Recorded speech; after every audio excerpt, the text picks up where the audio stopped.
हाल चाल है आप सभी लोगों का। आई होप आप ठीक होंगे। Welcome to my YouTube channel cricket talk with Salim. ICC ने नए क्रिकेट कवानीन का ऐलान किया है जो कि अभी से ही लागू होंगे।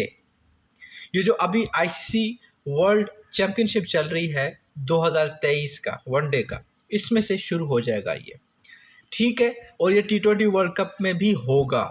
अच्छा, इसमें कोई 9 पॉइंट्स आईसीसी ने बताए हैं, लेकिन मैं आपको कोई 3-4 इंपॉर्टेंट चीज़ें बताऊंगा। बाकी आपके लिए ना ही किसी भी क्रिकेट फैन के लिए कोई इतनी ज़्यादा इंपॉर्टेंट है। तो अगर आप गली क्रिकेट खेलते हैं तो आप भी जो है इस कवानीन को जो है वो अप्लाई कर सकते हैं। बड़ी इंटरेस्टिंग कवानीन है। वो कवानीन क्या है? सबसे पहली चीज़ कि आपने छक्का मारा और आप कैच आउट हो गए हमेशा की तरह, ठीक है। आपको लगा कि आपने छक्का मार दिया है लेकिन आप बाउंड्री पे कैच हो गए। जब नया प्लेयर आएगा तो नॉर्मली ये होता है कि जब नया प्लेयर आता है तो वो बॉलिंग एंड पे खड़ा होता है, दूसरे एंड पे, क्योंकि वो जो कहते हैं कि क्रॉसिंग हो गई है। अब ये नहीं होगा। अब ये क्रॉसिंग का कोई सीन नहीं है। अब जब नया कोई बैट्समैन आएगा तो वो बॉल को जो है वो डिफेंड करेगा, ठीक है। बॉल का सामना करेगा, नेक्स्ट बॉल होगी वो उसका सामना करेगा, यानी वो बैटिंग साइड पे ही होगा। चाहे ऊपर बॉल गई, उस दौरान आपने 2 दफ़ा क्रॉसिंग कर ली, कुछ नहीं फ़र्क पड़ने वाला। तो सबसे बड़ी इम्पोर्टेंट चीज़ ये है जो कि हम तो यूज़ टू हैं, हम कब से हम ये चीज़ कर रहे हैं कि भाई क्रॉसिंग हो गई, ठीक है। क्रॉसिंग हुई हो नहीं हो, बस कहते हैं हम क्रॉसिंग हो गई है। खैर अब ऐसा नहीं है, तो ये चीज़ आप पहली बात सुन लें, ठीक है। और दूसरी चीज़ ये है, इम्पोर्टेंट चीज़ ये है, ये जो मैन कैट कहते हैं, मैन कैट, ठीक है, जिसके लिए अश्विन साहब बड़े मशहूर हैं। और अंडर 19 वर्ल्ड कप में एक अफ़गानिस्तान के बॉलर स्पिनर ने पाकिस्तानी प्लेयर को इस तरह आउट किया था। इसको रन आउट करा दिया जाता था पहले। फॉर एग्जांपल आपने बॉल करवाया ही नहीं।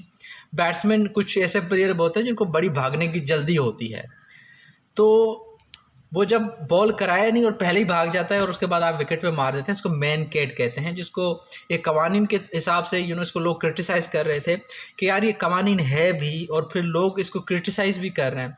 तो खैर इसको बचने के लिए अब आईसीसी ने एक नया बीच का रास्ता निकाला है। अब बीच का रास्ता क्या निकाला है कि अब इस तरह अगर कोई होता है, ठीक है, तो उस बॉल को डेड करा दिया जाएगा, ठीक है। ऑब्वियसली हम कहते हैं ना कि भाई पहले वार्निंग देनी चाहिए, ठीक है ना। अब एक किस्म की ये वार्निंग है, ठीक है, कि अब दोबारा अगर बॉलर जो है वो निकला इस तरह करके तो डेड बॉल, मतलब ख्याल करेगा वो दोबारा इस तरह नहीं निकलेगा।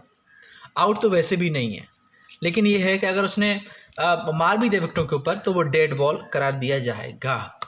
अच्छा जी, तीसरी इंपॉर्टेंट चीज़, वो जो बॉल पे सलाइवा लगाने का था, जो कोविड के टाइम पे अप्लाई हुआ था कि भाई सलाइवा जो है लगाना मना है, तो अब इसको उन्होंने परमानेंट कर दिया है, बैन कर दिया कि आप सलाइवा नहीं लगा सकते बॉल के ऊपर। अगर आप गलती से भी लगाते हैं तो ये होगा कि उस बॉल को ऑब्वियसली वो सैनिटाइज, पता नहीं क्या क्या कहते हैं उसको, होगा, ठीक है। और एक और चीज़ बड़ी इंपॉर्टेंट चीज़ थी, अभी जो एक नया टी20 के अंदर इन्होंने एक लॉ निकाला था कि अगर आप मुकर्ररा टाइम तक अपने ओवर्स मुकम्मल नहीं कराएंगे तो आपका एक फील्डर, जो 5 फील्डर अलाउ होते हैं, उसकी जगह 4 फील्डर बाहर अलाउ होंगे, एक फील्डर आपका अंदर आ जाएगा, ये आपको सज़ा होगी। और ये सज़ा हमने देखी इंडिया को मिली थी अभी रिसेंटली एशिया कप में, ठीक है। तो ये जो कवानीन है, अब पहले टी20 में थे, लेकिन अब वनडे के फॉर्मेट में भी इस कवानीन को लागू कर दिया ताकि अवाम का, लोगों का टाइम बचे। तो ये थी मेन मोटी जो है वो लॉज फ्रॉम आईसीसी। बाकी जो है मेरे ख्याल में कोई इतनी ज़्यादा इंपॉर्टेंट चीज़ें नहीं है। आई होप कि आपको समझ आया होगा। Do let me know in the comment session. मिलते हैं नेक्स्ट वीडियो में। अपना रखिए ख्याल, तब तक के लिए इजाज़त। Good bye.